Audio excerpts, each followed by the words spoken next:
धन्यवाद। आप सभी को मेरे शरत एजुकेशन में स्वागत है। आज के वीडियो में हम यूजीसी नेट का पेपर 1 स्टार्ट कर रहे हैं। पेपर 1 का प्रीवियस ईयर पेपर स्टार्ट कर रहे हैं, जो कि 4 सितंबर 2014 से हम उसको स्टार्ट करेंगे।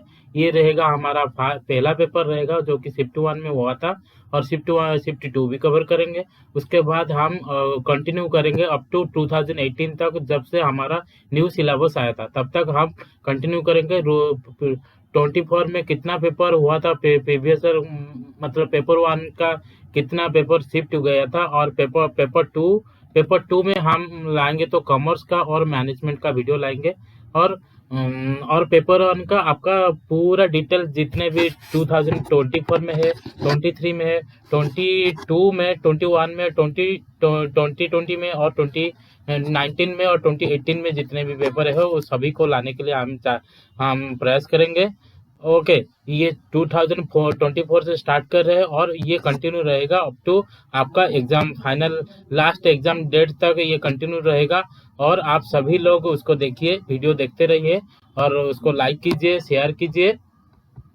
और आप सभी को पीडीएफ चाहिए तो ये जो पीडीएफ है आपको चाहिए तो ये रहा आपके लिए क्वेश्चन वाला पीडीएफ, और ये रहेगा आपका सॉल्यूशन वाला पीडीएफ। ओके, ये दोनों को आपको डाउनलोड करना होगा। डाउनलोड कहाँ से मिलेगा? आपको टेलीग्राम चैनल में मिल जाएगा, जो कि उसका नाम रहेगा शरत एजुकेशन। शरत एजुकेशन याद रखिए, Sharat education UGC NET channel, UGC NET नहीं, शरत एजुकेशन ही चैनल का नाम है। वहाँ पर आप ज्वाइन कर दीजिएगा और वहाँ से आपको क्या मिल जाएगा? प्रीवियस ईयर पेपर का सब कुछ पूरा पेपर मिलेगा, उसके साथ आंसर शीट मिलेगा, दोनों का मिल जाएगा। आप वहाँ से डाउनलोड कर सकते हो। ओके, चलिए स्टार्ट करते हैं हमारा पहला पेपर, जो कि 4 सितंबर को आया था। फिर शिफ्ट 1 में जिसका ये पेपर था उनको मजा लगेगा ये क्वेश्चन करने के लिए, और आंसर कैसे होता है वो भी आपको पता चल जाएगा। लेट्स स्टार्ट कर देते हैं, जल्द से जल्द स्टार्ट कर लेते हैं। और आप लोग इसी को फर्स्ट टाइम देख रहे हो तो शेयर कर लीजिए और सब्सक्राइब कीजिए और लाइक कीजिए। आपका कमेंट क्या है वो भी लिख लीजिए। ओके, फर्स्ट टेबल 1 में देखिए क्या है। The following table shows that sales of in clothes, ये जो सेल्स दिखा रहा है, क्या दिखा रहा है? सेल ऑफ आइसक्रीम का सेल दिखा रहा है। फ्रॉम 2018 से 23 तक दिखा रहा है। 2018 में 7500, 2019 में 8200, 2020 में आ रहा था 8500, 2021 में आ गया 8000, 2022 में आ गया 8500, 2023 में आ गया 9500। ये टोटल 6 ईयर का हमको डाटा मिला हुआ है। और टेबल 2 में क्या लिखा हुआ है? Company wise percentage marks share in the ice cream sales in 2020 में उनका सेल, मतलब इसी ईयर में उनका कितना सेल था वो परसेंटेज वाइज लिख रहा है। ओके, 2020 में परसेंटेज जो सेल दे दिया, अमूल का सेल दिया 28%, वाडीलाल का दिया 13%, बास्किन रॉबिन्स दिला 10% और वाना 6%, क्वालिटी का 35% और अदर्स का 8%। इसी डाटा को लेकर हम क्या करेंगे, ये जो प्रॉब्लम है सब कुछ सॉल्व करेंगे। पहला प्रॉब्लम के देखिए, what is the difference between the sales of Amul and Warna in 2020 का हमारा परसेंटेज वाइज दिखा हुआ है। यहाँ पर लिखा हुआ है अमूल का 28% और वारना का 6%, तो हम उसको सॉल्व कर सकते हैं। देखिए 20 यहाँ पर इस साइड में आ जाइए, ये देखिए 2018 में 2020 में हमारा टोटल सेल कितना है? टोटल सेल है 8500, हमको पता है, पहले से हम देख चुके हैं। 2020 में सेल कितना है? 8500 है। और अमूल का परसेंटेज सेल कितना है? अमूल का 28% है, अमूल का 28%, वारना का 6%। ओके, ये तीनों को हम निकाल लेंगे। पहले हम अमूल का शेयर कितना है 8500 से वो निकाल लेंगे, और वारना का शेयर कितना है 8500 से वो निकाल लेंगे। पहले अमूल का क्या निकल रहा है? देखिए 8500 इंटू 28/100 इक्वल 2380 आ रहा है हमारा आंसर, और वारना का आ रहा है 510 आ रहा है। तो ये दोनों का डिफरेंस हम निकाल लेंगे। 2380 माइनस 510 तो आएगा 1870 हमारा कौन सा वाला आंसर है? 1870 सी हमारा आंसर है।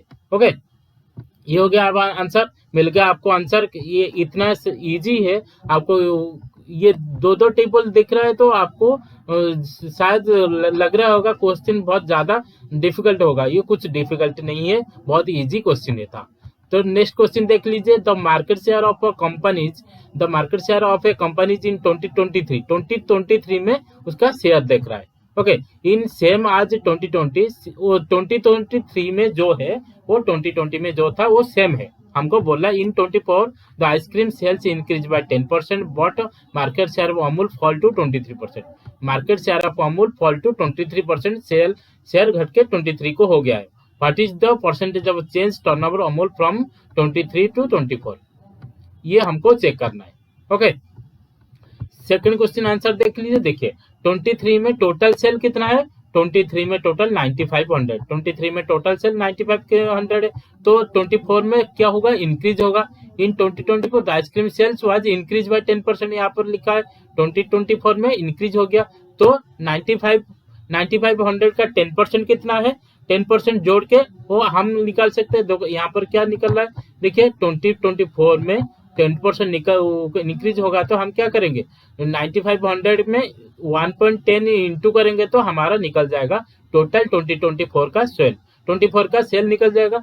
तो अमूल का परसेंटेज ऑफ 28%, तो अमूल का शेयर 24 में आएगा कितना, 23% होगा। ये जो है हमको डाटा कहाँ पर मिल रहा है, क्वेश्चन में मिल रहा है। तो हमको यहाँ पर मिल जाएगा 23 में सेल्स कितना था, 2660, और 24 में क्या आ रहा है, 2403.5 आ रहा है। तो क्या हो रहा है, डिक्रीज हो रहा है, मतलब वो नेगेटिव में आएगा, मतलब वो जो परसेंटेज डिक्रीज होगा। तो ये जो यहाँ पर जो इंक्रीज 2 लिख रहा है, मान ए और सी, ये ए और सी हमारा आंसर नहीं होगा। तो आंसर कौन हो सकता है, बी और डी हो सकता है, नहीं बी और डी हो सकता है। तो हम आंसर निकालेंगे तो 2430 माइनस 5 सॉरी 0.5 माइनस 2660 से माइनस करेंगे, जो निकलेगा उसी को बेस ईयर कौन सा है, 23 हमारा बेस ईयर है। वहां पर हमारा सेल्स कितना था अमूल का, 2660 था, इंटू 100 करने से हमको क्या माइनस में आ रहा है, उसका आंसर माइनस 9.60। वो क्या है, घट गया था, 28% है, 23% तक वो घट गया, उसका आंसर सेल्स। तो हमारा आंसर हो जाएगा नेगेटिव में आ जाएगा। तो हमारा आंसर बी हो गया। ओके, समझ में आ रहा है, इसमें कोई दिक्कत नहीं होगा आप लोगों को। तो हम क्वेश्चन आंसर 3 देखते हैं। 3 में क्या दे रहा है, देखिए the average what is the average annual rate of increase in the cream sales in 2023 in comparison to 2018। Okay, annual rate of increase in the cream sale मतलब ice cream sale in 2023 in comparison to, हम 5 year का ले लेंगे, पूरे 6 year का ले लेंगे। Okay, 2018 में तो कितना था सेल्स हमारा, 7500 था। 2018 में कितना हमारा सेल्स था, 1700 था, और 23 में कितना है, 9500। टोटल कितना इंक्रीज हुआ, 2000 इंक्रीज हो गया। तो हमारा कितना टाइम पीरियड में, 5 ईयर में, 2018 से 19, 19 से 20, 20 से 21, 22, 23 से 23। ओके, 22 से 23 तो हो गया, कितना ईयर हो गया, 5 ईयर हो गया। 5 ईयर में कितना इंक्रीज हो रहा है, 2000 इनका इंक्रीज सेल्स हो गया, इंक्रीज इन 2000 हो गया। तो वो परसेंटेज कितना है वो हम निकाल लेंगे। टोटल ये निकला गया थे 200, 2000 बाय बेस ईयर कौन सा है, 2018। बेस ईयर में कितना सेल्स था, 7500, 2000 बाय 7500 करने से और इसको माइनस करके लिखने से वो उसका 100% निकल जाएगा। वो निकल रहा है क्या, 26.67%। तो एनुअल हमको क्या पूछ रहा है, टोटली हो गया 26.67 हो गया। वो पूछ रहे हैं हमको, एनुअली पूछ रहे हैं, percentage of change in turnover of Amul, नहीं ये नहीं, सॉरी ये वाला क्या पूछ रहे हैं, एनुअली हमको पूछ रहे हैं, एनुअली पूछ रहा है। तो हमारा आंसर क्या हो जाएगा, 5.33 हो जाएगा। तो आपको समझ में आ रहा है, इतना इजी है। पहले हम बेस ईयर का निकाल लेंगे, फिर कौन सा ईयर हमको पूछ रहे हैं वो निकाल लेंगे, तो उसका टाइम पीरियड गैप का क्या था वो हम पहले निकाल लिए, उसके बाद उसका डिफरेंस निकाले, डिफरेंस को लेकर बेस ईयर से लेके उसका परसेंटेज कितना है, टोटल 5 ईयर में हो गया 26%, 26.67% हो गया। 1 ईयर में कितना हुआ, 1 ईयर में हो रहा है 26.67 बाय 5 इक्वल टू 5.33%, वो हमारा आंसर हो रहा है। तो आंसर हो जाएगा 3 हो जाएगा। ओके, फिर 4 नंबर क्वेश्चन सॉल्व करेंगे। 4 नंबर क्वेश्चन में हमको क्या बोल रहा है, 4 नंबर क्वेश्चन में बोला है if the sales of Vadilal increase by 38% from 2020 to 2023 and the percentage sale of other companies accordingly stands reduced to then what would be the market share of Vadila in 2023? Okay, question समझ में आ रहा है?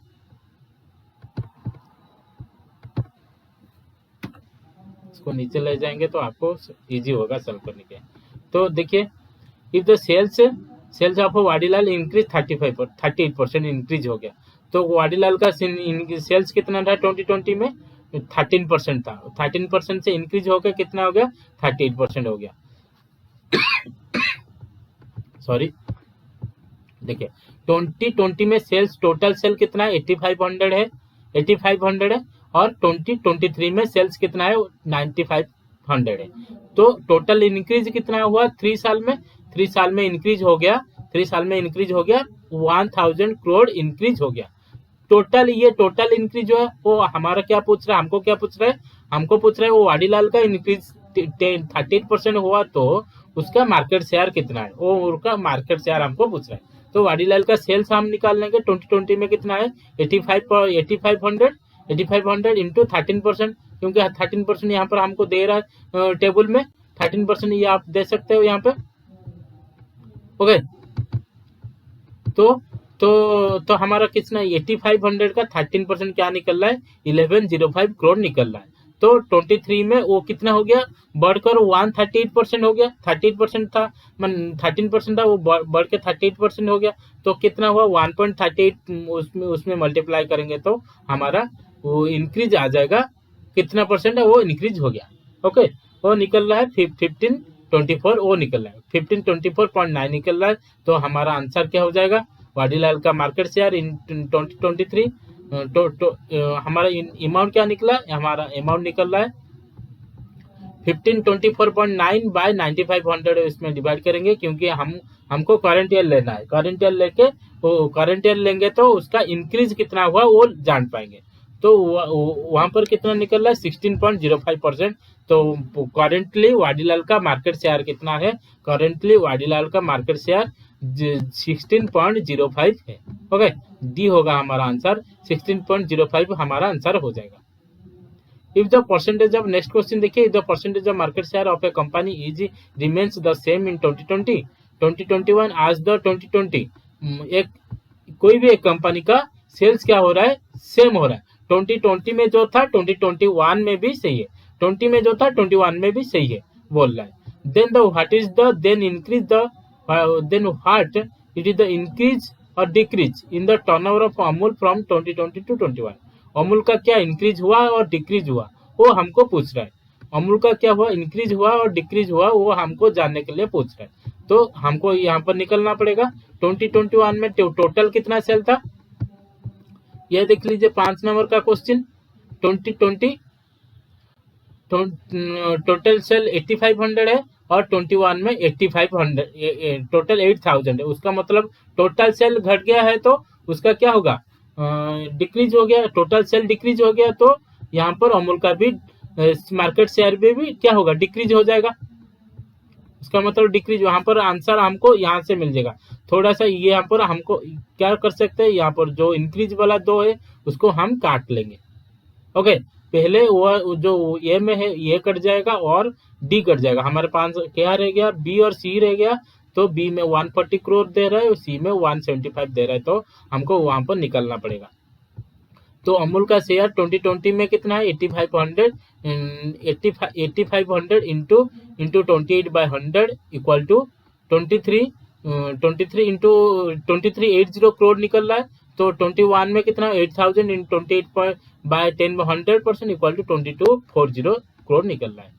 तो उसको minus करेंगे, वो निकल रहा है तो 140 करोड़ निकल रहा है। तो आंसर हो जाएगा हमारा बी हो जाएगा, बी हमारा आंसर हो जाएगा। तो क्या होगा? उसका इंक्रीज नहीं डिक्रीज हो गया। कितना अमाउंट में डिक्रीज हुआ, ₹140 करोड़ में उसका डिक्रीज, टर्नओवर डिक्रीज हो गया। नेक्स्ट क्वेश्चन, ये हमारा पैसेज सर गया, खत्म हो गया, DI खत्म हो गया। तो हमको नेक्स्ट क्वेश्चन में जाएंगे। तो ये न्यू क्वेश्चन आ गया, काइटो प्रोटोकॉल आ गया। In Kaito protocol, how much target was fixed for the reduction of a concentration of a greenhouse gases below 1990 level during the first commitment period 2018-8 to 12 by the state parties? Green house gases का क्या fast commitment में कितना वो कम करने के लिए वो सोच रहे हैं, वो हमको पूछ रहा है। Kyoto protocol, how much target was fixed, उसका टारगेट क्या था, वो कितना फिक्स था, वो हमको पूछ रहा है। उसका टारगेट था 5.2 था, 5.2% था। तो यही हमारा आंसर होगा। तो ये तो आंसर हो जाएगा। और थोड़ा सा हम क्या डिस्कस कर लेंगे, काइटो प्रोटोकॉल के बारे में थोड़ा सा डिस्कस कर लेंगे। काइटो प्रोटोकॉल क्या है, देखिए काइटो प्रोटोकॉल। तो Kyoto protocol is an international treaty under the United Nations framework convention on climate change. इसी को याद रखना पड़ेगा आपको, क्योंकि यहाँ पर हमारा बार बार क्वेश्चन आ रहा है काइटो प्रोटोकॉल के ऊपर, बार बार वो क्वेश्चन कर रहे हैं, जो कि वो कहाँ पर काम कर रहा है, M2 combating global warming by reducing green house gases emission. Green house gases का इमिशन को वो कम करने के लिए वो काम कर रहे हैं। तो उसका की फैक्टर, थोड़ा सा फीचर्स देख लीजिए। तो की फीचर क्या है, अडॉप्शन और रेटिफिकेशन। कब अडॉप्शन हुआ था, कब रेटिफिकेशन हुआ था। अडॉप्शन हुआ था 11 दिसंबर 1997 इन काइटो जापान। ये इस दिन में वो अडॉप्ट हुआ था, बट एनफोर्स कब हुआ था, फरवरी 16 2005 में वो एनफोर्स हुआ था। तो ये कंटिन्यू कब तक था, वो अभी तक भी कंटिन्यू है। और उसमें 2023 के डाटा वाइज वो अभी उसमें 192 कंट्रीज है। काइटो प्रोटोकॉल में कितने कंट्री अभी तक काम कर रहे हैं, वो 192 कंट्रीज काम कर रहे हैं। ओके, उसका ऑब्जेक्टिव क्या था ये देख लीजिए। The primary objective of reduction of emission of 6 major green house gases, reduction of 6 major green house gases, जो कि यहाँ पर carbon dioxide CO2, methane CH4, nitrous oxide N2O, hydrofluorocarbon HFCs, perfluorocarbon PFC, sulphur hexafluoride SF6, जो कि इतना है। और the aim was to achieve 5% to 5.2% reduction in the emission below 1990 level during the first commitment period 2008 to 2012। Okay, इसी 4 year में वो कम करेंगे। तो वो फास्ट इसके ऊपर डिस्कशन हुआ था। तो इसको शॉर्ट फॉर्म में याद करेंगे तो CM NHPS, आप उसको शॉर्ट फॉर्म में याद कर सकते हो, CM NHPS, उसको आप शॉर्ट फॉर्म में याद कर सकते हो। तो नेक्स्ट देखिए, प्रिंसिपल्स है और commitment period, second commitment period था, तब फ्लेक्सिबल मार्केट मैकेनिज्म। और ये सब आपको डिटेल चाहिए तो आप लोग को क्या करना पड़ेगा, हमारा टेलीग्राम चैनल में ज्वाइन करना पड़ेगा। ज्वाइन करने से आपको यहाँ पर दोनों का PDF मिल जाएगा। तो 6 नंबर क्वेश्चन गया, अभी 7 नंबर क्वेश्चन सॉल्व करेंगे। एक प्रॉब्लम आ गया, बहुत अच्छा वाला प्रॉब्लम है। ये person travels from X to Y, क्या कर रहा है, ये पर्सन ट्रैवल कर रहा है X to Y तक, ट्रैवल कर रहा है X to Y तक वो ट्रैवल कर रहा है। ओके, X से स्टार्ट किया, Y तक गया at a speed of 30 kilometre per hour, and return from Y to X, return भी कर रहा है, इंक्रीजिंग ही स्पीड बाय 50%। मतलब 50% इंक्रीज हुआ तो 30 का 50% कितना है, 15। तो टोटल हो गया 45 किलोमीटर। 45 किलोमीटर स्पीड में वो क्या कर रहा है, रिटर्न कर रहा है। तो हिज एवरेज स्पीड हम निकाल लेंगे। एवरेज स्पीड क्या निकलेगा, कौन सा वाला निकलेगा, वो देख लेते हैं।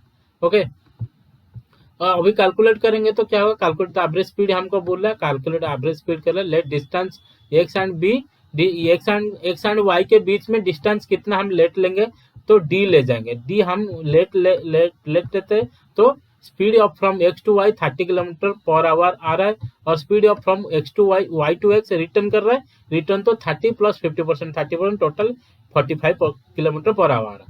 Okay, formulate the average speed, formula ये दो फॉर्मूला आप याद रखिए, ये फॉर्मूला आपको काम में आएगा। देखिए average speed 2 into speed 1, speed 1 मतलब कितना है 30 किलोमीटर पर आवर, और स्पीड 2 मतलब 45 kilometre per our, by total speed, by total 30 kilometre speed plus 45 kilometre speed, तो हो जाएगा 2 इंटू 30 इंटू 40 बाय 30 प्लस 45, तो हो गया 2700 by 75 equal to 36 kilometre per hour, हमारा आंसर हो गया। तो हमारा आंसर क्या हो जाएगा, सी हो जाएगा हमारा answer 36 kilometre per our. Okay, ये आपको कर सकते हो, कोई दिक्कत नहीं, मिल गया आंसर। ये इतना इजी है। क्या करेंगे, पहले दोनों स्पीड को इंटू करके 2 से इंटू करेंगे, बाय करेंगे, टोटल स्पीड को बाय करेंगे, तो डिवाइड करने से हमको मिल जाएगा कि वो हमारा एवरेज स्पीड निकल जाएगा। तो नेक्स्ट क्वेश्चन देखिए, identify the continuous variable. Okay, continuous variable निकालेंगे तो हमारा क्या निकलेगा, देखिए कंटीन्यूअस वेरिएबल हम किसको बोलते हैं, continuous variable are those are taken by continuous variable are those taken by the any value within a specific range, specified range including decimal और fraction। कंटिन्यूस में हमको क्या आ रहा है, इंक्लूड डेसिमल भी आ रहा है, फ्रैक्शन भी आ रहा है, तो और उसमें क्या आ रहा है, वो होल नंबर भी आएगा, सब कुछ आएगा उसी में, क्योंकि 1 भी आएगा, 2 भी आएगा, 1.5 आएगा, और 1/5 भी आएगा, 2 आएगा, 2.5 भी आएगा, ये सब कुछ आ रहा है, जितने भी पॉइंट में हो, डेसिमल में हो, फ्रैक्शन में हो, सब कुछ आएगा, तो उसको हम कंटिन्यूस कहेंगे। तो डिस्क्रीट में क्या आएगा, डिस्क्रीट सीरीज में क्या आएगा, उसमें ओनली होल नंबर ही आएगा, डिस्क्रीट सीरीज में ओनली होल नंबर आएगा। तो हमारा डिफरेंस हमको मिल गया। हाँ, हमको क्या मिल गया, डिफरेंस मिल गया। कंटिन्यूस में क्या क्या आ रहा है, उसका एग्जाम्पल दे रहा है, वेट, हाइट, टेम्परेचर दे रहा है। वेट हम जब वेट मापते हैं तो मेरा हाइट हो रहा है 5.6 हो रहा है, उसका हाइट हो रहा है 5.2 हो रहा है, उसका हाइट हो रहा है 5.8 हो रहा है, उसका हाइट 6.5, 6.2, 6.3, वो हो रहा है, हाइट हो रहा है। और वेट भी ऐसा ही है, 4 kg 20 ग्राम, 5 kg 500 ग्राम, 6 kg 10 ग्राम। ये जो ग्राम में आ रहा है वो भी डेसिमल में आ रहा है ना, इसलिए टेम्परेचर भी हम डेसिमल में कर सकते हैं, फ्रैक्शन में कर सकते हैं, बट डिस्क्रीट सीरीज में क्या होता है, वो उसको ओनली होल नंबर में हम शो कर सकते हैं। सॉरी, तो हम हमारा ऑप्शन देख लेते हैं। फर्स्ट पहला ऑप्शन में क्या दे रहा है, number of tails open in 100 tosses of a coin. One coin को हम क्या करेंगे, 100 बार टच करेंगे। 100 बार टच करेंगे तो हमारा क्या आएगा, हेड और टेल कोई भी एक आएगा। उसका मतलब क्या हो रहा है, उसमें फ्रैक्शन कोई है क्या, कोई भी फ्रैक्शन नहीं है, तो हमारा क्या आंसर होगा, ये हमारा आंसर नहीं होगा। This is a discrete variable. तो सो इसमें ये कौन सी सीरीज में आएगा, ये कंटिन्यूस में नहीं आएगा, ये डिस्क्रीट में आ जाएगा। हमको क्या पूछ रहा है, कंटिन्यूस पूछ रहा है, तो हमारा आंसर ये नहीं होगा। तो सेकंड वाला देखते हैं, weight of a student in school. हाँ, weight of a student, weight कितना हो सकता है, एक स्टूडेंट का 50 kg हो सकता है, 50 kg 500 ग्राम हो सकता है, 60 kg हो सकता है, 55 kg हो सकता है, कुछ भी हो सकता है। ओके, पॉइंट में भी आ सकता है, डेसिमल में आएगा, तो ये हमारा कंटिन्यूस में आएगा। तो हमारा पहला आंसर हम बी मिल गया, हमको बी मिल गया। ये कहाँ पर है, उसको काट लीजिए, मतलब ये हमारा आंसर नहीं होगा, और सी हमारा आंसर नहीं होगा। तो बी कहाँ पर, देखिए डी में है, तो हमारा आंसर ऑलरेडी मिल गया, डी और बी और डी हमारा आंसर हो जाएगा। ओके, यहाँ पर हमको सॉल्व हो गया। तो डी को देख लेते क्या है, height of A plant height में भी, हाइट को भी हम जब हम मापते थे, हमारा हाइट मापते थे 5.2 इंच। 5.2 इंच मतलब वो फ्रैक्शन में आ रहा है, तो वो प्लांट का भी हाइट ऐसे ही एक फ्रैक्शन में आएगा। तो हमारा आंसर बी और डी हो जाएगा। तो मिल गया, डी हमारा आंसर मिल गया। 9 नंबर क्वेश्चन देखिए। ओके, 9 नंबर क्वेश्चन क्या दे रहा है,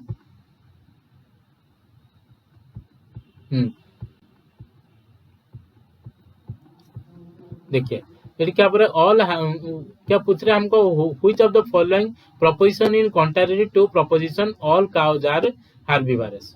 ऑल काउज आर हर्बीवरस। देखो ऑप्शन दे रहा है ऑल हर्बीवरस आर काउज और some cows are herbivorous, some cows are not herbivorous, no cows are herbivorous. जो देखिए ये जो प्रोपोजिशन है, प्रोपोजिशन और सेंटेंस, ये जो हमको सेंटेंस दे रहा है, ये हम कितने टाइप में उसको पहले डिवाइड करते हैं, हम उसको 4 टाइप में उसको डिवाइड करते हैं। यहाँ पर देख लीजिए, देखिए यहाँ पर हम शायद में डिटेल डाला है, ये देखिए हम जितने भी प्रोपोजिशन है सभी को हम इसी प्रकार हम उसको डिवाइड करते हैं। जैसे कि ये हो गया ऑल मतलब अफर्मेटिव, ई मतलब नेगेटिव, यूनिवर्सली नेगेटिव, ये मतलब यूनिवर्सली पॉजिटिव और अफर्मेटिव बोल सकते हो। ई मतलब सम, सम का औजार, ई मतलब यूनिवर्सल नेगेटिव में आएगा जो सम, नो एस आर आर। यहाँ पर ई वाला कौन सा है, डी वाला आंसर जो है no cows are herbivorous is a negative universal है, और all herbivorous cows are is a universal affirmation, affirmative में आएगा। और यूनिवर्सल नेगेटिव में कौन आएगा, सम, सॉरी पर्टिकुलर आई में कौन आएगा, particular affirmative some cows are herbivorous B आएगा, आई में आएगा, सी ओ में आएगा। ओके, पर्टिकुलर नेगेटिव में आएगा some, some not, all, no, some not. इतना ही आपको याद रखना पड़ेगा, all, some, all, no. Okay, all, no, some not, ये हो जाएगा, आपको मिल जाएगा, यहीं से आपको आंसर मिल जाएगा। ओके, तो हमारा यहाँ पर आंसर देखते हैं क्या हो रहा है। हमारा आंसर हो रहा है, क्या गया आंसर, कहाँ गया answer, correct answer D, no cows are herbivorous. Okay, हमारा आंसर क्या हो जाएगा, which of the following is a proposition is in contrary to proposition all cows are herbivorous. उसका कॉन्ट्ररी कौन सा है, कॉन्ट्ररी मतलब ऑपोजिट, ऑपोजिट कौन सा आ रहा है, नो काउज आर हर्बीवरस आ रहा है, तो हमारा आंसर डी हो जाएगा। देखिए सभी ऑप्शन को देख लेते हैं, all herbivorous cows, this unrelated to original proposition all herbivorous are, all herbivorous oppose कर रहा है, उसको ये अपोज कर रहा है, all cows are herbivorous, all herbivorous are cows. ये हो सकता है क्या, ऑल हर्बीवरस आर काउ हो सकता है कि नहीं, तो बहुत कितने सारा हर्बीवरस हमको देखने को मिलते हैं, तो ऑल हर्बीवरस काउज नहीं हो सकता, वो तो ये क्या अपोज कर रहा है, some cows are herbivorous, some cows, this is sub subaltern proposition all cows are both can be true, so it is not contrary। ये भी ठीक है, ये भी ठीक है, बी भी ठीक है, और ये भी 9 नंबर हमारे क्वेश्चन में भी जो दे रहा है वो भी ठीक है, दोनों ठीक है, तो वो कंट्रारी नहीं हो रहा है, क्योंकि वो आपस में जुड़ जा रहा है। तो सी में देखिए सम काउज आर नॉट हैव, ये भी सेम ही है, सम काउज, ये क्या आ रहा है, दिस इज कॉन्ट्राडिक्टरी, ये भी ये उसके साथ क्या कर रहा है, कॉन्ट्राडिक्ट कर रहा है, तो ये नहीं होगा, तो आंसर क्या होगा, no cows are herbivorous, this is the contrary proposition because both can not be true simultaneously, both no cows are herbivorous, all cows are herbivorous, simultaneously both कहाँ पर भी ट्रू नहीं हो सकता। ओके, यहाँ पर बोल रहा है नो काउज, यहाँ पर बोल रहा है ऑल काउज, तो कोई भी एक ठीक हो सकता है और कोई भी एक रॉन्ग हो सकता है, तो आंसर हमारा कॉन्ट्रारी कौन सा हो गया, डी हो गया। Okay, next question is which one of the following is considered to be the finest particular matter. ये एक इम्पोर्टेंट क्वेश्चन है, इसको आप अच्छे से आंसर करना पड़ेगा आप लोगों को। ओके, ये आपको अच्छे से आंसर करना पड़ेगा, तो ये देखिए, ये टोटल आपको जानना चाहिए, तो यहाँ पर डिटेल मैंने लिखा है, ये आपको कैसे याद रहेगा, ये कैसे याद कर सकते हो, आई कैसे, ई कैसे और ओ कैसे, ये चारों को कैसे आप लोग याद कर सकते हो, यहाँ पर डिटेल मैंने लिखा हुआ है, और आपको पीडीएफ चाहिए तो आप टेलीग्राम चैनल में ज्वाइन करो। ओके, नेक्स्ट क्वेश्चन सॉल्व करते हैं 10 number, the finest, which one of the following considered to be finest particular matter? Finest particular matter refers to smallest particles in the terms of diameter here and the explanation of the given। यहाँ पर explanation के साथ mention किया है, और जिसके diameter में जितना छोटा होगा उसी को हम क्या कर सकते हैं, फाइनेट पार्टिकल बोल सकते हैं, फाइनेट पार्टिकल बोल सकते हैं। फर्स्ट देखिए फाइंड मोर पार्टिकल्स, ये कुछ नहीं है, ये एक जस्ट एक सेंटेंस है, find more particles, this is turn not stand classified particular, तो सो ये आंसर नहीं होगा। बी देखिए न्यूक्लिएशन मोड पार्टिकल्स, यही हमारा आंसर हो जाएगा। These particles, this is the finest particle typically having diameter less than 0.01 mu, मतलब 10 nm से भी छोटा है। 10 मैक्सिमम उसका डायमीटर साइज कितना रहेगा, 10 nm रहेगा। They are found through the gas to particle conversion, वो इसमें आ जाएगा। ओके, ये हमारा आंसर हो जाएगा। तो नेक्स्ट देखिए आर्टिकन दे रहा है, आर्टिकन मोड पार्टिकल और एक्युमुलेशन मोड पार्टिकल। ये एक्युमुलेटेड मोड पार्टिकल जो होता है ये दोनों से भी बड़ा होता है। पहला आएगा कौन, पहला फास्ट सबसे छोटा कौन आएगा, न्यूक्लिएशन मोड पार्टिकल आएगा। देन सेकंड में आएगा आर्टिकन मोड पार्टिकल आएगा, थर्ड में आएगा एक्युमुलेशन मोड पार्टिकल। तो हमारा आंसर कौन सा वाला बोल रहा है, which one is following the consider the finest particle matter. Finest सबसे फाइनेस्ट कौन सा है, सबसे finest nucleation mode particle B हो जाएगा हमारा आंसर। ओके, और आर्टिकन मोड का जो पार्टिकल होता है उसका डायमीटर कितना होता है, वो 10 mm से स्टार्ट होता है, nm से स्टार्ट होता है, वो 100 nm तक वो चलता रहता है। और एक्युमुलेटेड क्या होता है, वो 100 nm से स्टार्ट होता है, उससे 1 mm तक चलता है। ओके, 1 um तक वो चलता रहता है। तो ये नहीं होगा, तो ये हो जाएगा, ये this particle have diameter between 0.1 um to and 1 mu, तो ये आंसर नहीं होगा, तो आंसर हमारा बी हो जाएगा।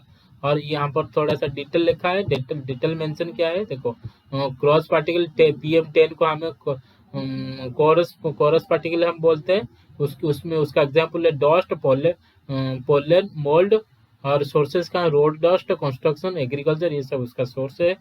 उसका इम्पैक्ट क्या है, रेस्पिरेटरी, इरिगेशन, विजिबिलिटी रिडक्शन, ये उसका इम्पैक्ट है। फाइन पार्टिकल कौन होगा, 2.5 में जो आएगा डायमीटर लेस देन क्या होगा, लेस देन ग्रेटर देन 2.5 होगा, ग्रेटर देन 2.5 से जो है उसको फाइन पार्टिकल बोलते हैं। और अल्ट्रा फाइन डायमीटर जैसे 0.01 म्यूएम, और ये उसको अल्ट्रा फाइन बोलते हैं। और सेटल पार्टिकल किसको बोलते हैं, जिसको डायमीटर लेस देन 10 म्यूएम होता है, उसको हम सेटल पार्टिकल्स बोलते हैं। तो आपको ये डिटेल मिल जाएगा, ये आपको कॉपी में लिख लीजिए, और नहीं तो पीडीएफ को प्रिंट कर लीजिए। नेक्स्ट देखिए 11 नंबर, ये अच्छा वाला क्वेश्चन है, ये हमको 1 ही मार्क देगा, 2 मार्क ही दोगा, और अच्छा क्वेश्चन है, देख लीजिए। फर्स्ट भाग पूरा डिटेल ऐसे ही आपको लिख के मिलना, आपको ऐसे वाला आंसर चाहिए तो मेरे साथ जोड़ते रहिए, और आपको ये डिटेल आपको मिलता रहेगा। रोज एक न्यू आपको मिलता रहेगा, न्यू मैक्स नहीं है, ये हमारा यूजीसी नेट है। न्यू ओके, फर्स्ट क्वेश्चन देखिए, identify the sequence of the words A to E that correctly fill the blanks in the following paragraph.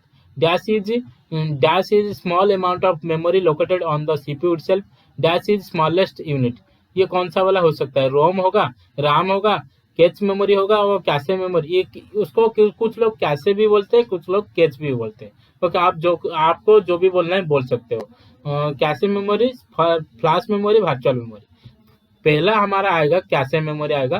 Cache memory क्या बोलता है, this describe cache memory which is small high speed memory on the CPU. Small high speed memory CPU use to store frequently access the data. तो first वाला हमारा answer हो जाएगा, सी हो जाएगा हमारा फर्स्ट आंसर। ओके, सी हो जाएगा हमारा फर्स्ट आंसर। सेकंड देखिए, dash is a form of ROM. Dash is a form of ROM that is commonly used in the embedded devices such as washing machine, smartphone etcetera. यहाँ पर रोम लिखा हुआ है, तो रोम नहीं होगा आंसर, उसका आंसर होगा फ्लैश मेमोरी। फ्लैश मेमोरी एक जैसा है, flash memory sorry flash memory which the non volatile memory often used to embedded devices. Flash memory उसको हम क्या बोलते हैं, एक नॉन वोलेटाइल मेमोरी बोलता है, जिसको हम ROM that commonly used in the embedded devices such as washing machine, smartphone. यहाँ पर हम क्या यूज करते हैं, डी में आएगा, ये सेकंड वाला डी होगा, तो फ्लैश मेमोरी होगा। थर्ड देखिए, dash is mainly used in PC. Dash is used in main PC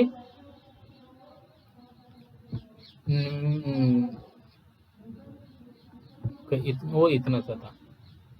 okay, dash is used in a PC to store the time OS called the BIOS। क्या होगा answer?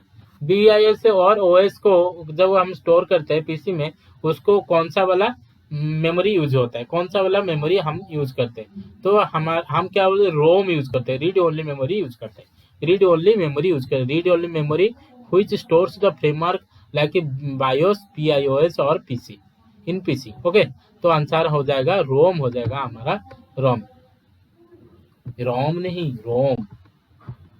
Okay, next देखिए 12 number question, the period of time when communication network become inoperative is referred to as. Time communication network क्या होता है? Inoperative होता है, inoperative होता है। क्या होता है? कम्युनिकेशन नेटवर्क क्या होता है? इनऑपरेटिव होता है। तो वो कब क्या होगा आंसर? हम देख लेते। और भी था क्या? तो हो गया ना? ओके, सॉरी फोर्थ था, फिफ्थ था। ये देख ले, dash is a storage allocation scheme in which the secondary memory can be added as though it were part of the main memory. Dash is the storage allocation scheme in which secondary memory can be addressed as though it were part of the main memory. कौन सा वाला? Virtual memory होगा। कौन सा वाला होगा? Virtual memory होगा। ये डी वाला ई वाला होगा हमारा आंसर। फोर्थ वाला ऑप्शन में आएगा, कौन आएगा? ई आएगा। तो क्या होगा? Virtual memory. वर्चुअल मेमोरी का काम क्या होता है? Is a technique that use to part the secondary storage. Virtual memory हम उसको कैसे यूज करते हैं? सेकेंडरी मेमोरी लाइक यूज करते हैं, और लाइक ये जो हार्ड डिस्क हो सकता है, डैश एक्सटेंड तो राम को ये क्या करता है? एक्सटेंड करता है। ओके, लास्ट वाला क्वेश्चन देख लेते हैं। Dash is type of a very fast memory. Dash is a type of very fast memory that is used to temporarily hold data about a currently running program. Dash is a type of a very fast memory that is used to temporarily hold data about the currently running memory. कौन हो सकता है हमारा हो सकता है, ये हो सकता है राम हो जाएगा। ओके, बाकी तो एक ही रहा है, राम ही होगा। RAM is a typically very fast memory. उसका डिटेल देख लो। The describe RAM random access memory which is volatile memory used to store data active process. Okay, ये हो गया हमारा आंसर, बी हो गया। तो हमारा आंसर को हो जाएगा बी होगा आंसर टोटल। उसके आगे जाएंगे, ये देखेंगे, ये हो जाएगा हमारा आंसर। तो हमको ये सब आपको लिख लेना है। तो नेक्स्ट क्वेश्चन देख लेते हैं। The period of time when a communication network become inoperative is referred to as. Time period, of time, down time, load time. कौन सा टाइम में कम्युनिकेशन नेटवर्क क्या होता है? इनऑपरेटिव होता है। कि कौन ये कोई भी बोल सकता है, कौन सा वाला आंसर हो सकता है? कोई भी बोल सकता है, क्योंकि क्या बोल रहा है हमको? इनऑपरेटिव बोलता है। इनऑपरेटिव कब हो सकता है? जब डाउन टाइम चल रहा है तब ही हो सकता है ना। टाइम फिट कुछ नहीं होता। टाइम फिट एक जस्ट ए नॉर्मल टर्म है और उसमें कुछ मीनिंग नहीं है। नेक्स्ट देखिए, ऑफ टाइम मतलब जब नेटवर्क में क्या होता है? ऑपरेशनल हाई लेवल अवेलेबल होता है। Okay, when a period of time when a communication network become fully operative होता है। ऑफ टाइम में फुल्ली ऑपरेटिव होता है, डाउन टाइम में इनऑपरेटिव होता है। तो हमारा आंसर सी हो जाएगा हमारा आंसर। लोड टाइम जो होता है, हम क्या करते हैं, जो कोई भी एक URL हो और डाटा हो, उसको अपलोड करेंगे, कुछ डाटा को अपलोड करेंगे, तो उसको जो टाइम लेगा अपलोडिंग का जो टाइम लगा, उसको हम लोडिंग टाइम बोलते हैं, लोड टाइम बोलते हैं। तो हमारा आंसर हो जाएगा डाउन टाइम हो जाएगा आंसर। नेक्स्ट 13 नंबर क्वेश्चन है, find the next term series. 2Z5 7Y7 14X9 23W11 34V13। देखिए, ओके, यहाँ पर देखिए ये जो सीरीज है, इसमें भी 3 सीरीज काम कर रहा है। देखिए यहाँ पर फर्स्ट आ रहा है 2, 7, 14, 23, 34 आ रहा है। फिर नेक्स्ट क्या आएगा? नेक्स्ट आ रहा है ZYXW आ रहा है। मतलब ये एक एक करके कम का आ रहा है। जेड, उसके बाद एक्स आया, मतलब UVWXYZ। यू तो ऑलरेडी है उसमें, हमको यू सॉल्व करने जरूरत नहीं था। तो नेक्स्ट देख लेते 5, 7, 9, 11, 13। इसका मतलब यहाँ पर भी एक सीरीज है, छोटा सा सीरीज है, जैसे कि ऑड में चल रहा है, ऑड में चल रहा है, नहीं कि 5, 7 आ रहा है, 7 के 9, 9 के 11, 9 13, 13 के बाद 15 आएगा। तो U15 दो, ये दोनों ही हो सकता है हमारा आंसर। सॉरी, अब हमारा आंसर ये बी सी से कोई एक आंसर हो सकता है। तो हमारा कौन सा, ये बीच वाला को हम सॉल्व कर, पहला वाला सॉल्व कर देंगे तो हमारा आंसर आ जाएगा हमको। ठीक है, यहाँ पर आपको पहले देखिए 2 आ गया, 2.5 2 प्लस 2 और 5 को जोड़ने से हमको क्या मिल रहा है, ये पहला वाला मिल रहा है। ओके, पहला वाला मिल रहा है 7 मिल रहा है, 2 + 5 = 7 आ रहा है। नेक्स्ट करेंगे 7 + 7 हमको क्या मिल रहा है, 14 मिल रहा है, देखिए। और 14 + 9 करेंगे तो 23 मिल रहा है। और 23 + 11 करेंगे तो हमको 34 मिल रहा है। यहाँ पर लिखा हुआ देखिए, यहाँ पर आप देख सकते हो, ये लाइन देख सकते हो। ओके, 2 + 5 = 7 आ रहा है, 7 + 7 = 14 आ रहा है, 14 + 9 = 23 आ रहा है, 23 + 11 आ रहा है 34 आ रहा है। तो लास्ट वाला क्या करेंगे, 34 + 13 करेंगे तो क्या निकलेगा, 34 + 13 47 निकल गया। ओके, उसका मतलब हमारा आंसर हो जाएगा, हमारा आंसर हो जाएगा सी हो जाएगा हमारा आंसर। ओके, 47 U15 हो गया हमारा आंसर। नेक्स्ट क्वेश्चन देखते हैं 14 नंबर। तो 14 नंबर में चलेंगे, analyse the statement, which of the following statement are a logical equivalent. ये देखिए सेम क्वेश्चन, इसी क्वेश्चन को इसी सेट में 3 बार डाला है। इसी क्वेश्चन को थोड़ा सा उसमें अलग कर देता है, वो यही क्वेश्चन को 3 बार इसी सेट में डाला है, जो भी किया होगा उसका 6 मार्क उसको मिल गया होगा। Which of the following statement are logically equivalent? Which of the following statement are logically equivalent? हमको क्या पता था, हमारा 4 टाइप का सेंटेंस होता है। ओके, 4 टाइप का सेंटेंस होता है। पहले हम उसको 9 नंबर क्वेश्चन में सॉल्व करे क्या आए थे, 9 नंबर क्वेश्चन में सॉल्व करे, पहले देख लेते और बार देख लो। ये था कि नहीं, रुको आजा जल्दी। हो गया, आ गया। ये EIO, ये EIO, ये मतलब क्या होता है, universal affirmative, E universal negative, I हो गया पर्टिकुलर अफर्मेटिव, वो हो गया particular negative. Okay, all cows are herbivorous मतलब ये कौन सा वाला हो गया, ये हो गया यूनिवर्सल अफर्मेटिव हो गया। ऑल हर्बीवरस आर काउज, ये भी एक क्या होता है, ये भी एक यूनिवर्सल अफर्मेटिव सेंटेंस आ गया। तो सम हर्बीवरस आर काउज, सम कहाँ में आ गया, ये सम नॉट नहीं है उसमें, देखिए सम ओनली सम है, सम मतलब ये आएगा पर्टिकुलर अफर्मेटिव आएगा, पर्टिकुलर अफर्मेटिव आएगा। और no cows are non herbivorous, यदि no cows are non herbivorous लिख रहा है, उसका मतलब कौन सा वाला होगा। तो आंसर हम अभी आंसर को जाएंगे, देख लेते आंसर कौन सा दे रहा है। 14 नंबर क्वेश्चन आ गया, देखो तो ऑप्शन को एक एक करके ऑप्शन देख लो। यहाँ पर तो आंसर हमारा ए और डी होगा, ये आंसर हमारा ए और डी होगा। ओके, फर्स्ट क्या दे रहा है, all cows herbivores, universal affirmative, A type sentence already हम देख लिए। Every cows belongs to the set of herbivores, all herbivores are cows, another universal affirmative proposition but not equivalent to statement A. ये सही, तो ये mail नहीं खा रहा है क्योंकि उसको ये ऑपोजिट कर रहा है। ओके, इस बी नहीं होगा, तो सी देखिए, some herbivores cows particular affirmative I type, this is a weaker form of statement A, is a weaker form of statement A, so it is not logical equivalent, is not logical equivalent नहीं हो रहा है। तो last में no cows are non herbivores, no cows ये उसको क्या करे, no all cows are herbivores, no cows are non herbivores, मतलब दोनों को नो कर रहा है, दोनों को नो कर रहा है, मतलब क्या हो रहा है, यूनिवर्सल नेगेटिव हो रहा है, वो यूनिवर्सल पॉजिटिव था, ये यूनिवर्सल नेगेटिव हो रहा है, मतलब ई टाइप हो गया। तो दिस लॉजिकल इक्विवेलेंट होगा टू ए। इसका मतलब क्या होगा, ए और डी हमारा आंसर हो जाएगा, ए और डी हमारा आंसर हो जाएगा। तो कौन सा वाला होगा, ए और डी, ए और डी कौन सा वाला है, यहाँ पर आंसर कौन सा होगा, ए और डी यहाँ पर नहीं है,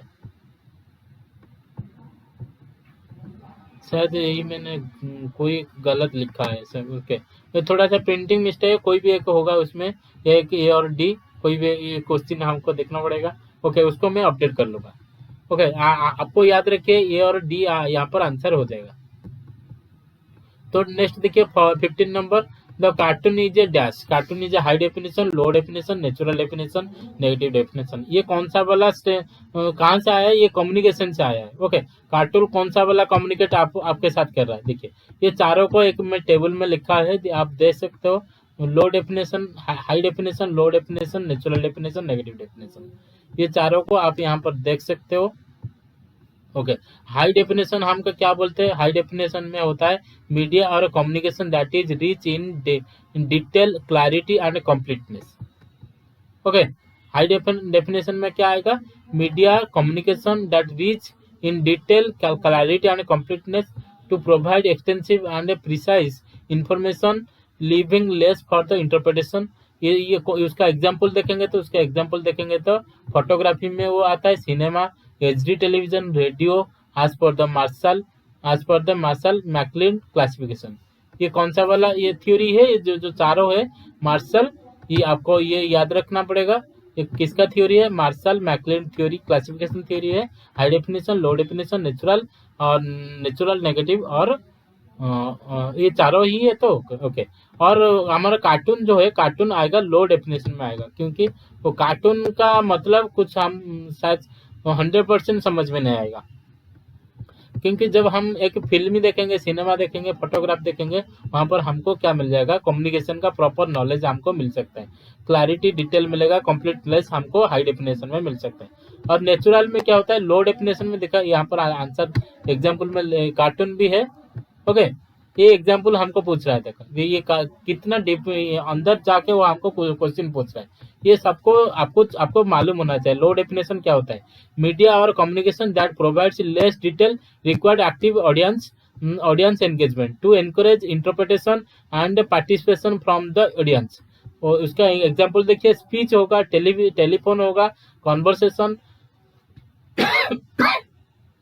हैंड ड्रॉन स्केच, ये सब हो सकता है लो डेफिनेशन में आएगा, क्योंकि ये यहाँ पर हमको 100% कुछ नहीं मिलेगा। तो नेचुरल में क्या आएगा? देखिए ये दोनों को भी देख लीजिए। डेफिनेशन और क्लासिफिकेशन डिराइव इंस्टेंस कैरेक्टरिस्टिक्स और natural features to provide organic and intensive understanding of the phenomena. Example natural landscape, ecosystem, biological species classification. ये नेचुरली हमको जो दिखने के लिए मिलता है वो उसको नेचुरल डेफिनेशन हम बोलते हैं। नेगेटिव में जो नेगेटिव होता है, फ्रीडम इज नॉट ऑपरेशन और नॉट वेव्स इन फिजिक्स, ये सब होता है क्या? नेगेटिव से डेफिनेशन होता है। तो ये हो गया हमारा आंसर। तो हमारा आंसर क्या हो जाएगा? बी हो जाएगा, लो डेफिनेशन है। कार्टून इज लो डेफिनेशन हो जाएगा। और आपको सभी डेफिनेशन के जितने भी एग्जाम्पल है वो याद रखना है, और उसका डेफिनेशन, उसका मीनिंग क्या है वो आपको याद रखना है। नेक्स्ट देखिए 16 नंबर क्वेश्चन के चलिए। 16 नंबर क्वेश्चन में क्या बोल रहा है? 15 man working 8 hour per day. 16 man क्या कर रहे हैं? काम कर रहे हैं। 8 आवर पर डे को वो काम कर रहे हैं। Complete a piece of work in 18 days. उनका टाइम कितना लग रहा है? टोटल टाइम कितना लग? 18 डेज उनको लग रहा है। पर डे 8 घंटा काम करने से उनको टोटल 18 डेज काम टाइम लगता है वो खत्म करने के लिए। एक काम को कंप्लीट करने के लिए उनको 15 मैन को कंप्लीट करने के लिए टाइम लगता है। तो यहाँ पर हमको क्या मिलेगा? टोटल मैन आवर मिल सकता है। टोटल मैन आवर कितना होगा? 15 इंटू 8 इंटू 18 करेंगे, टोटल मैन आवर हमको मिल जाएगा। हमको क्या पूछ रहे हैं? To complete the same work को हम कंप्लीट करेंगे विथ 6 डेज में कंप्लीट करेंगे। देखिए 18 डेज के चेंज करके वहां पर हम 6 डेज लेंगे। वर्किंग इन 48 आवर के जगह 8 आवर के प्लेस में हम कितने लेंगे? 12 आवर लेंगे। तो नंबर ऑफ मैन हमको मिल जाएगा।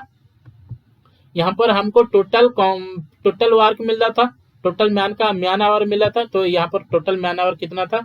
देखिए ये स्टेप बाय स्टेप मैंने यहाँ पर लिख लिया है, आपको कर सकते हो कैलकुलेट टोटल मैन आवर कितना आ रहा है? 2160 आ रहा है। 2160 आ रहा है मैन आवर आ रहा है। उसका मतलब एक्स इंटू एक्स मतलब टोटल वार मैन कितना मैन लगेगा?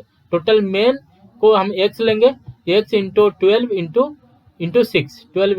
करके वो हम निकाल सकते हैं। 2160 equal to x into 12 into 6162 हो गया। Imply that x equal to ये निकलेगा, टोटल 30 निकल रहा है। तो ये सब आप उसको सॉल्व कर सकते हो, तो इजी में हो जाएगा, कोई दिक्कत नहीं। ओके, पहले आप क्या करोगे, टोटल म्यान आवर निकालो, टोटल पे फिर न्यू वाला म्यान आवर तो म्यान आवर तो चेंज नहीं हो रहा है, मेन आवर सेम ही रहेगा।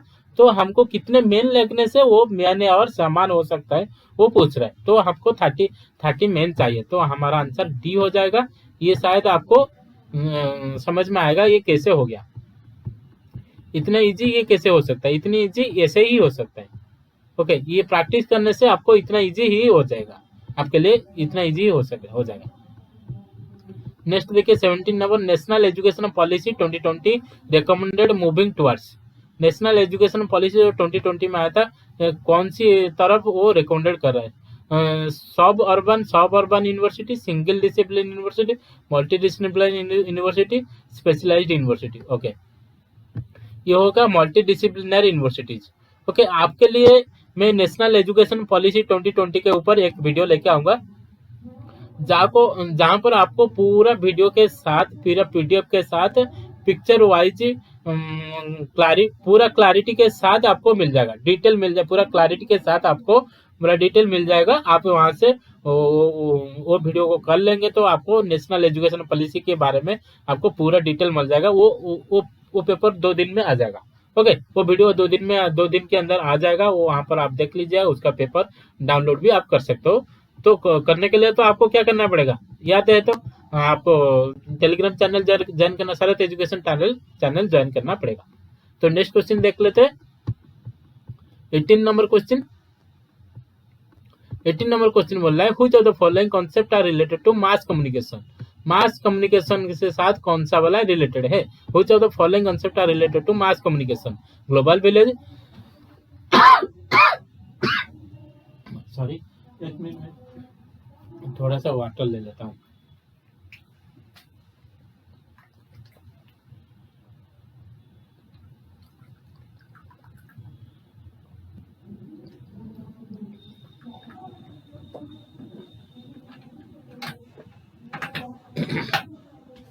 ओके,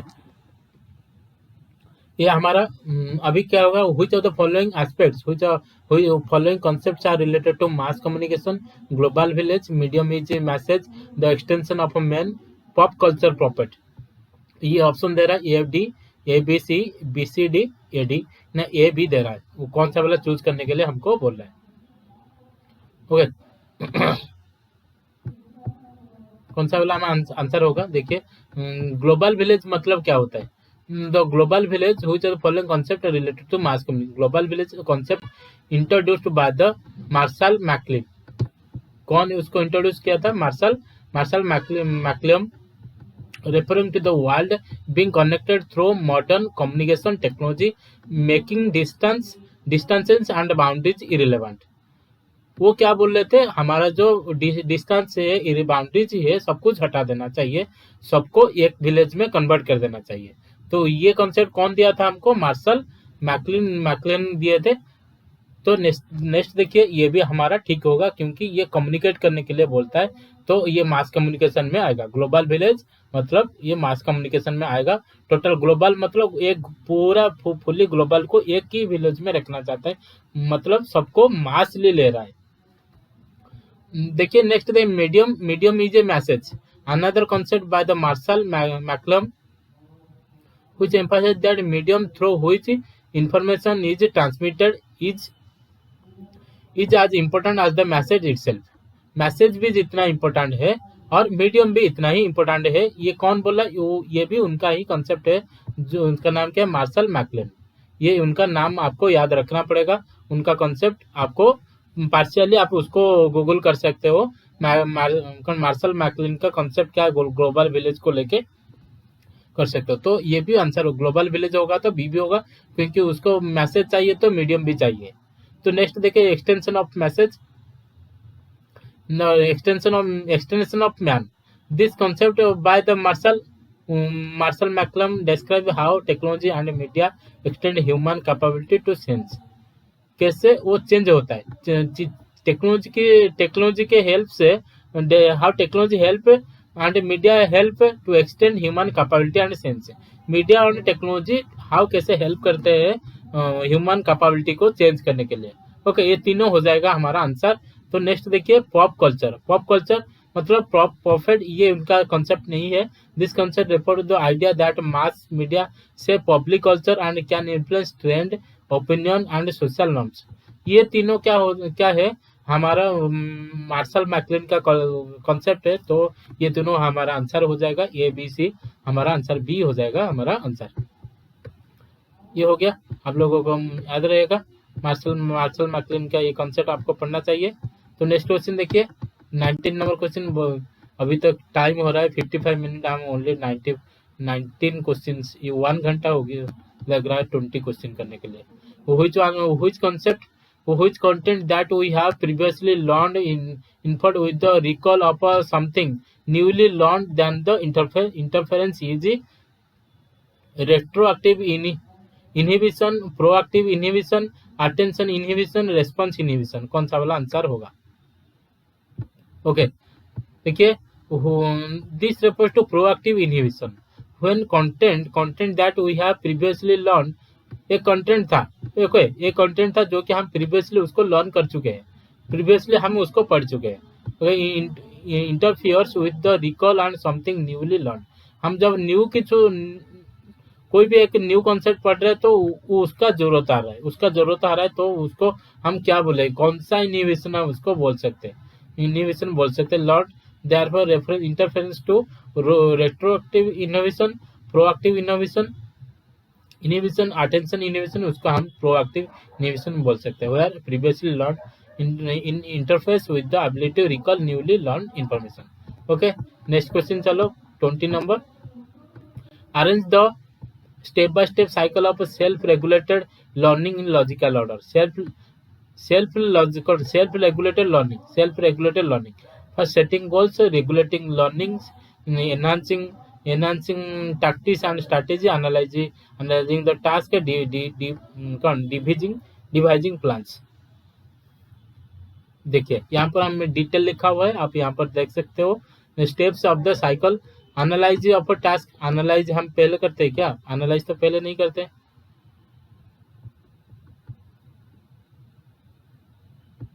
हाँ, ठीक है। The steps of the cycle of self regulated learning typically following the. Okay, self learning करने से हम क्या करेगा, पहले हम एनालाइज करेंगे, understanding the task before starting the learning process. First analyse करेंगे, understanding the task before starting the learning process.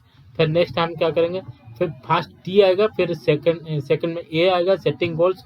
First analyse कर दिए तो हमको गोल का पता चलेगा, तो हमको उसको सेटिंग करेंगे। Setting the goals, define the learning goals, हम क्या लर्न करना है वो भी हम पहले इसके बाद क्या करेंगे, सेट करेंगे। नेक्स्ट करें डिवाइजिंग प्लान, वो हमारा गोल सेट हो गया, हम प्लानिंग करेंगे। अभी planning how to achieve the set goals. Next आएगा इनएक्टिंग टैक्टिक्स एंड स्ट्रैटेजी। हम क्या करें, अभी प्लानिंग कर दिए, प्लानिंग करने के बाद हम टैक्टिक्स सेट करेंगे, स्ट्रैटेजी सेटअप करेंगे, implementing strategy and learning. Next आएगा रेगुलेटिंग लर्निंग, लास्ट में आएगा बी आएगा, लास्ट में रेगुलेटिंग लर्निंग आएगा। तो हमारा आंसर हो जाएगा सी, हो जाएगा हमारा आंसर सी, हो जाएगा हमारा आंसर सी। मतलब DAECB हो जाएगा हमारा आंसर। ओके, ये मिल गया हमारा आंसर। 21 देखते हैं। The mode, as a mode of communication, dream has four form. From the Western perspective, they are tragedy, comedy, serious drama, melodrama, character drama। कौन सा वाला? Choose the correct answer. Mode of communication, dream has four forms of western perspective. Western perspective में कौन आएगा? ABDE आएगा, ABDE आएगा, सी नहीं, serious drama नहीं होगा। Okay, tragedy, a serious drama that is deals with tragedy को भी हम सीरियस ड्रामा बोलते हैं। Deals significant, sombre theme, often ending in disaster for the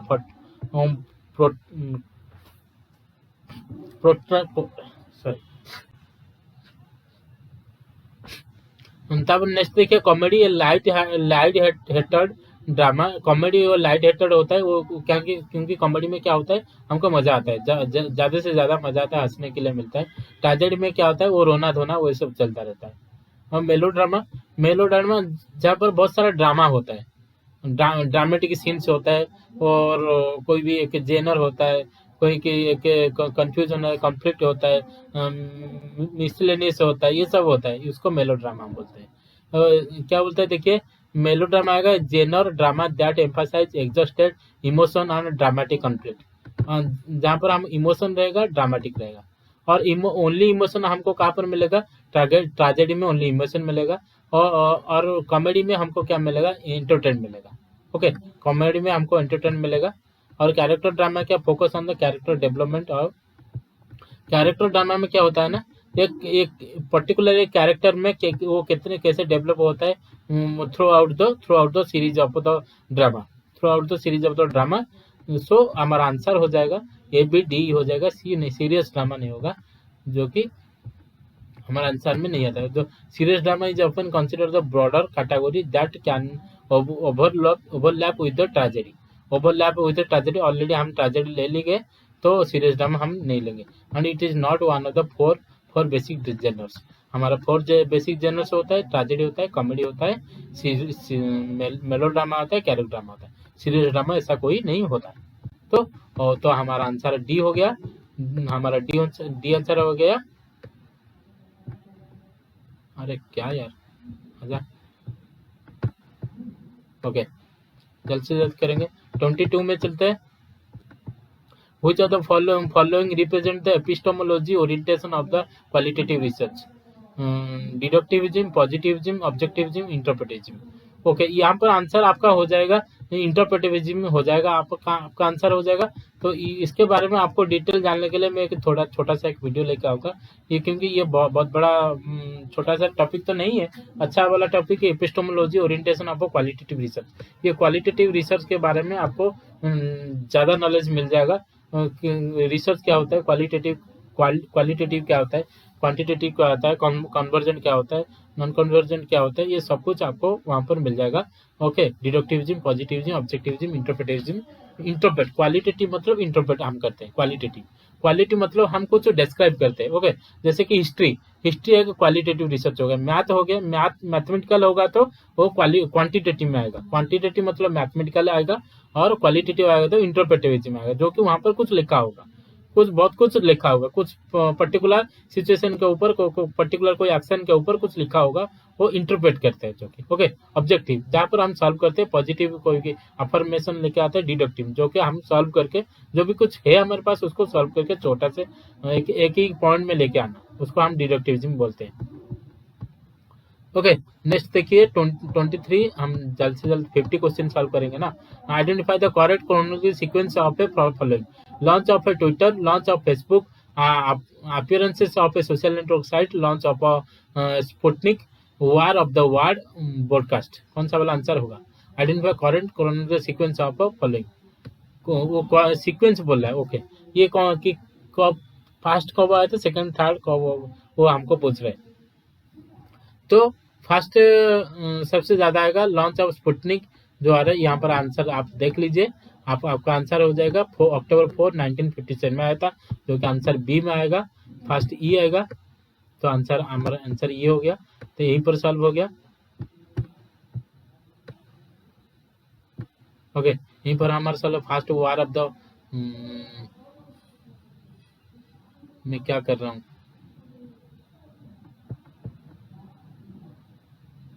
okay sorry, हाँ, वार ऑफ द वर्ल्ड 1938 में आया था, अक्टूबर 30 ब्रॉडकास्ट, अक्टूबर 30 1938 में वार ऑफ द वर्ल्ड आया था।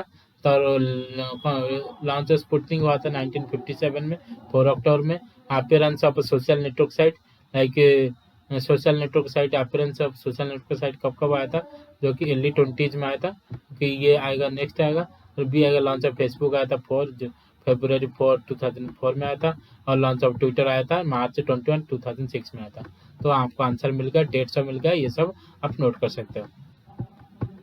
नेक्स्ट क्वेश्चन देखो 24 में क्या आएगा। 24 में in a biological class a teacher want to conduct a formative assessment to जज students on understanding of a cell structure and functions. Which of the following tools would be most effective for the creative interactive quizzes with immediate feedback? Google Form, Adobe Illustrator, Katho, Audacity, Commercial, Camtasia. Okay, in biological class, in biological teacher क्या हो रहा है, एक biology class चल रहा है, biology का class चल रहा है। Okay, teacher want to conduct a formative assessment कर रहा है। तो ये जो असेसमेंट के ऊपर भी आपको नॉलेज चाहिए, कैसे कैसे हमारा असेसमेंट होता है, इसी इवोल्यूशन कौन सी टाइप का होता है, ये सब आपको जानना चाहिए। जैसे summative evolution, formative evolution, formative assessment, ये सब आपको पता होना चाहिए। ओके, गूगल फॉर्म में हमको कौन सी एरिया में हेल्प करता है, जज the student understanding the cell structure और फंक्शन। हम जो स्टूडेंट को जज करना चाह रहे हैं वो उनका सेल स्ट्रक्चर और फंक्शनिंग कैसे हो रहा है। Following tools will be most effective, कौन सा वाला इफेक्टिव होगा ये पूछ रहा है हमको। गूगल फॉर्म में कौन सा एक क्या काम करता है, can be used to create quizzes. Google form में हम क्वेश्चनर फॉर्म फिलअप करते हैं, ठीक है। जितने जो भी सारा क्वेश्चनर कोई किया होगा और रिसर्च पेपर लिखा होगा, वो वहाँ पर गूगल फॉर्म क्या होगा। गूगल फॉर्म में क्या होता है, हम क्वेश्चनर तैयार करके को रेडी करके हम सेंड करते हैं, स्ट्रक्चर वाला क्वेश्चनर, जो कि गूगल फॉर्म में जो होगा वो स्ट्रक्चरल क्वेश्चनर होगा। ओके, वो स्ट्रक्चरल क्वेश्चन को हम किसी से इंटरव्यू के लिए लेके पूछते हैं। तो can be used to create quizzes में हमको हेल्प करता है, but lack of immediate feedback features, lack of immediate feedback features होता है।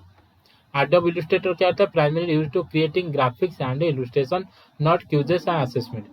ये यूज होता है कहाँ पर यूज होता है, इलस्ट्रेशन, ग्राफिक्स और ग्राफिक डिजाइन में Adobe Illustrator यूज होता है। काथो, आप क्या उसको पढ़ रहे हो मेरे को पता नहीं। ये game based learning platform, perfect interactive quizzes, immediate feedback, ये भी है कि क्यूजेस और इमीडिएट ये होगा। तो ये हो गया, सी हो गया। ओके, ये हो गया सी। ऑडासिटी कौन क्या हो रहा है, ये सॉफ्टवेयर फॉर ऑडियो रिकॉर्डिंग, ये ऑडियो वाला, audio recording and editing, not for the creating quizzes, ये क्विजेस वाला नहीं है। कामटासिया क्या बोला, screen recording and video editing. Camtasia क्या काम करता है, स्क्रीन रिकॉर्डिंग करता है, वीडियो एडिटिंग करता है। ये सब एक एक सॉफ्टवेयर है, सभी को काम क्या। The best tool of creating interactive quizzes with immediate feedback is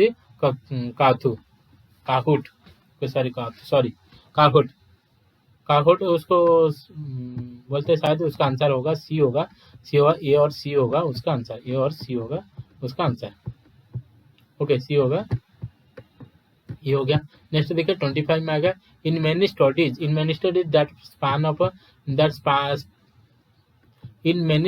that span a long period of a time, participants in the study may leave this constitute which of the following treat to internal validity. In many studies that span of a long period of a time, participants in the study may leave this constitute which of the following threats to internal validity. इसे क्या बोल रहा है, threads to internal validity, कौन सा वाला बोलते हैं, थ्रेड्स टू इंटरनल वैलिडिटी। क्या कर रहा है, long period of a time, span of long period अच्छी, पार्टिसिपेंट द स्टडी में leave this constitute testing instrumentation, mortality, maturation, कौन सा वाला ये थ्रेट हो सकता है, ये मोर्टालिटी हमको थ्रेट हो सकता है। When participant leave the study over time, it can affect the results and validity of study. This type of threat is referred to mortality or attrition, which occur when the participant drop out of the study before it concludes, potentially deciding the results. Okay, ये हो जाएगा हमारा answer, क्या हो जाएगा, mortality हो जाएगा हमारा आंसर। नेक्स्ट देखिए 26, the content Swayamprabha channel 11 with the theme of social science and humanities are provided by CEC new Delhi, IGNOU new Delhi, IIT Delhi, IIT माटास।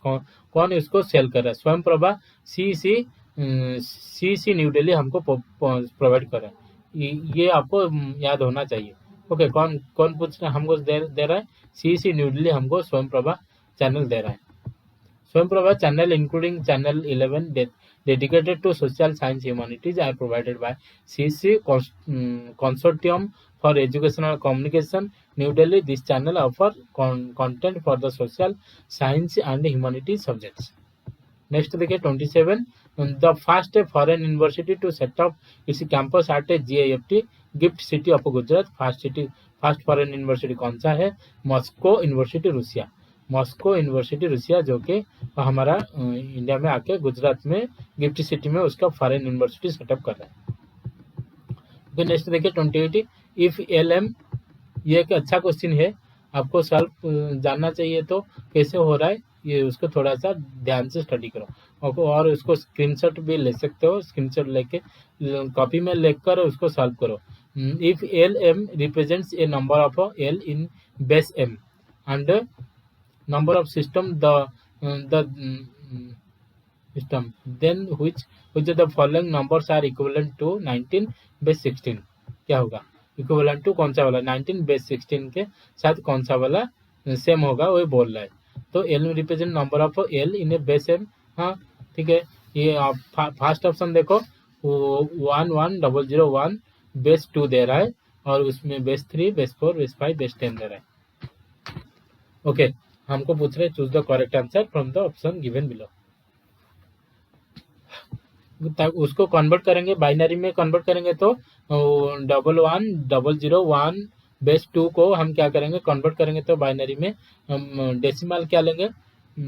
2 decimal में कन्वर्ट करेंगे। कन्वर्ट टू बाइनरी, ये बाइनरी फॉर्म में है, बाइनरी फॉर्म से उसको हम डेसिमल में कन्वर्ट करेंगे तो क्या होगा?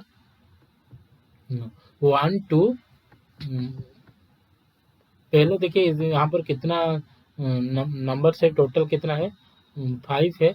5 है तो ये लेस देन 1 कर दो, टोटल 5 से लेस देन 1 करो, 4 करो, हो जाएगा 1 into two the power 4। Okay, two the power 4, तापर 1 सेकेंड 1 इंटू, यहाँ पर आंसर ये देख सकते हो कैसे लिखा हुआ है, कैसे हम सॉल्व करना चाहिए। यहाँ पर आपको डिटेल लिखा हुआ है, ये आप देख सकते हो। Okay, 1 into two the power 4 plus 1 into two the power 3 plus 0 into 22 कैसे हो गया? ओके, ये 22 नहीं है, ये उसका रुको उसको ठीक कर देता हूँ। ये होगा उसका, ये होगा, रुक जाए एक सेकंड, रुक जाओ, 2 हो गया। ओके, टू दी पावर 2 और नेक्स्ट आएगा two the power 1 into two the power 0 आएगा। तो ऐसे ही हम सबको कैलकुलेशन करेंगे। 1 टू दी पावर 4 इंटू 1 करने से क्या आएगा? 16 आएगा, नेक्स्ट 8 आएगा, नेक्स्ट 0 आएगा, नेक्स्ट 1 आएगा। टोटल 16 प्लस 8 प्लस 1 और 25 हो गया। ऐसे ही सबका निकाल लेंगे। 201 का निकालेंगे, 121, 101 और 25 का निकालेंगे तो क्या क्या निकल रहा है? ये 19 नॉट इक्वल टू 25, 121 ये 25 से इक्वल हो रहा है। और convert the base 5 the decimal is not equal to 25 और 25 में ऑलरेडी बेस में है, डेसिमल में है तो उसको निकालना जरूरत नहीं है। तो हमारा क्या आंसर हो जाएगा? Then which of the following number are equivalent to 1965। Okay, 1965 पर हमने क्या निकाले थे? वो आ रहा था 25 आ रहा था, कौन सा वाला समान हो गया? समान हो गया, ये हो गया और सी हो गया और ई हो गया। ए सी ई हमारा आंसर हो जाएगा। तो आंसर हमारा ए हो जाएगा हमारा आंसर। ये इसको ऐसे ही निकालते हैं, आपको याद होना चाहिए। ओके, इसको थोड़ा सा 1-2 बार प्रैक्टिस कर लो, आपको पता चल जाएगा।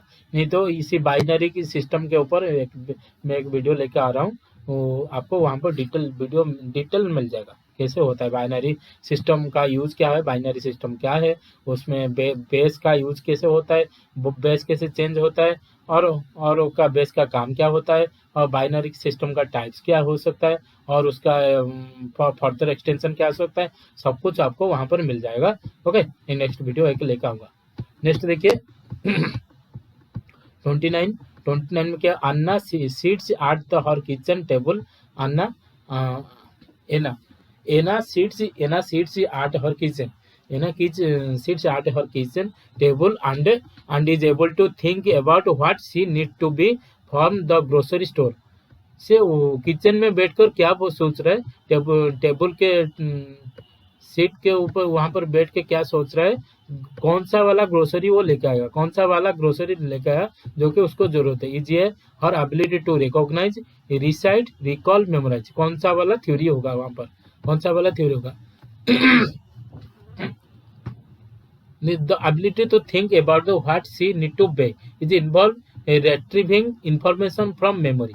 क्या कर रहा है वो, मेमोरी से निकल रहा है, वहां पर बैठ के क्या कर रहा है, सोच रहा है मतलब मेमोरी में वो पहले से सोच के रखा था, उसको रिकॉग्नाइज कर रहा है, रिमेम्बरिंग कर रहा है। तो so this is the form of recall, ये रिकॉल कर रहा है। ओके, मेमोरी रिकॉल कर रहा है तो इसको उसका आंसर हो जाएगा सी हो जाएगा। वो क्या कर रहा है, रिकॉल कर रहा है, रिमेम्बर कर रहा है मतलब रिकॉल कर रहा है। Next 30 number question is, which one of the following is an example of a natural climate. Natural climate, इसको नीचे ले जाएंगे तो ओके, यहाँ पर चलते हैं। Which one of the following is an example of a natural climate forcing. तो नेचुरल क्लाइमेट फोर्सिंग का कौन सा वाला एग्जांपल है, green house gases, volcanic eruption, land use changes, tropospheric aerosol, कौन सा वाला एग्जाम्पल ऑफ नेचुरल क्लाइमेट वाला कौन सा वाला है, नेचुरली कौन सा फार्मिंग होता है ये पूछ रहा है आपको। Okay, which one of the following is an example of a natural climate forcing. Natural climate forcing are processes that drive climate changes and volcanic eruption.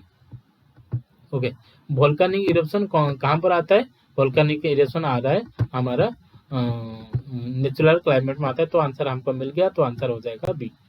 Okay, next देखिए, then 3 successive discount, 3 successive discount से हमको 15%, 20% और 40% on the market price और mark price और market price of an item are equivalent to the single discount. Okay, तीनों को जोड़ने के बाद सिंगल डिस्काउंट कौन सा वाला सेम होगा वो हमको पूछ रहे हैं। ओके, पहले देखिए, ये 2 टाइप का हो सकता है, उसका सॉल्व करेंगे 2 टाइप हम उसको सॉल्व कर सकते हैं।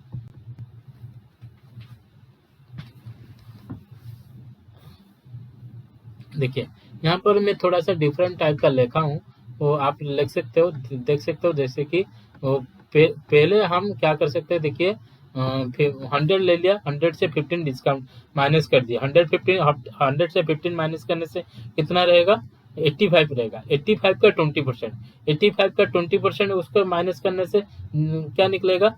ओके, फिर जो निकलेगा उसी से फिर 40 उसका 45%, 85 का 20% कितना हुआ, 8.16, 16 प्लस 17 माइनस करेंगे, 17 माइनस करेंगे 85 से, 85 से 17 माइनस करेंगे तो कितना निकलेगा, 85 से 17 माइनस करने से हमको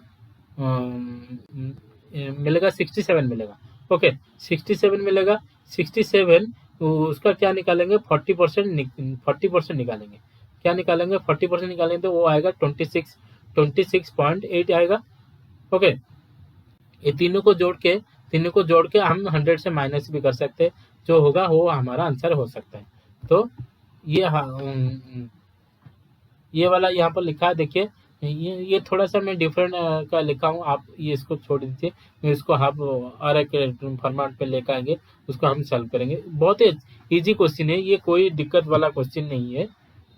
ओके, तो यहाँ पर आप देख सकते हैं इक्विवेलेंट डिस्काउंट 1 माइनस 1.0.1, सेकंड वाला आ रहा है 1.0, 0.020, 0.40, ये तीनों को माइनस करने से 0.85, 0.80, 0.60 हो रहा है, तो टोटल कितना हो गया, इसको मल्टीप्लाई कर दो, 1 माइनस 0.408 हो गया, इक्विवेलेंट हो गया 0.592। तो बहुत इजी है, इतना भी कठिन नहीं है, आप आराम से उसको निकाल सकते हो, 1 मिनट भी नहीं लगेगा, 30 से 45 सेकंड ही आपको लगा। ओके, क्या हो गया, पहले